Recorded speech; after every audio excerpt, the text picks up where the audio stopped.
Assalamualaikum warahmatullahi wabarakatuh. Alhamdulillah wassalatu wassalamu ala Rasulillah. Segala puji bagi Allah Jalla Jalaluh. Salawat dan salam semoga senantiasa tercurahkan untuk baginda Nabi kita Muhammad alaihi salatu wassalam. Amma ba'd. Nabi mengatakan, "Waman yastaghni yughnihillah." Di terjemahan bahasa Indonesianya, mencukupkan dirinya. Dia udahlah yang ada cukuplah. Dia tidak memandang kepada yang ada di tangan manusia. Dia tidak membiarkan matanya melihat kepada kekayaan manusia. Fulan punya ini, fulan punya ini. Rumahnya fulan, perusahaannya fulan. Maka orang yang seperti ini Allah akan jadikan buat dia kekayaan di hatinya. Kita ini kadangkala miskin terus. Kenapa? Ya karena kita tidak mencukupkan diri. Bahkan seorang syekh cerita, antum kadangkala datang ya, meminta sesuatu kepada orang yang kaya.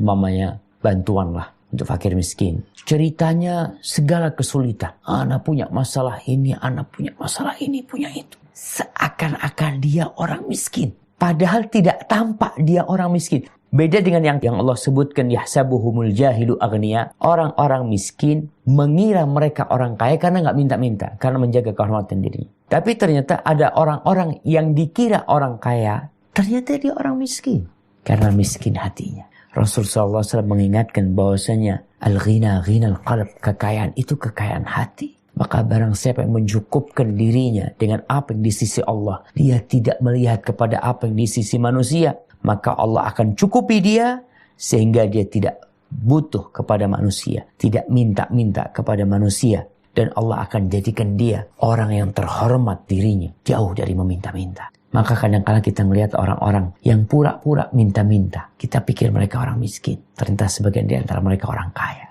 Tapi kaya harta, miskin hati. Tapi yang ketiga yang berkaitan dengan bab kita adalah tentang sabar.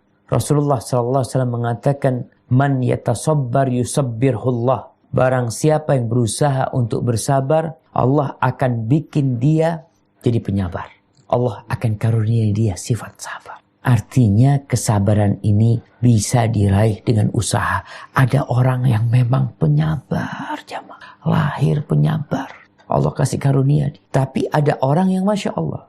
Dia punya jiwa pemberontak. Nggak sabaran. Temperamental. Tapi karena dia berusaha untuk menahan diri. Ya sudahlah. Tidak minta-minta sama orang juga ya. Dia mungkin susah, nggak bisa makan hari ini. Dia tidak cerita sama siapa-siapa. Dia berusaha untuk menahan diri. Sudahlah yang ada dimakan. Kadang-kala hari itu yang ada cuma nasi sama garam. Itu yang dia makan. Kadang-kala hari itu yang ada cuma air. Dia berpuasa pada hari itu. Bagaimana akhir cerita orang ini? Yusabbirullah. Dia jadi orang penyabar.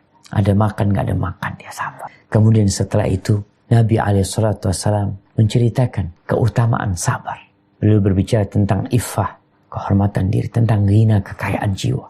Kemudian beliau berbicara tentang sabar. Wa ma utiya ahadun ata'an khairan wa usa' minas sabr. Dan tidaklah seseorang yang diberi oleh Allah Subhanahu wa taala sebuah rizki, sebuah karunia yang lebih baik, yang lebih luas daripada kesabaran. Jadi ternyata sabar ini rezeki, jemaah. Jadi kalau bicara rezeki, sabar ini rezeki nomplok, rezeki yang sangat luas sekali. Kenapa? Ketika seorang bersabar, dia tabah, tahan dengan segala sesuatu. Tatkala dia ditimpa oleh penyakit, dia sabar. Ketika syaitan menggodai dia untuk melakukan yang haram, dia sabar. Dengan godaan syaitan, dia menahan diri, dia tahan dirinya. Kadangkala dia tinggalkan tempat kemaksiatan atau tempat yang mengajak dia untuk berbuat maksiat. Ketika syaitan berusaha untuk menggodai dia meninggalkan yang wajib, dia sabar. Maka jamaah manusia yang dikasih karunia sabar hendaklah bersyukur kepada Allah.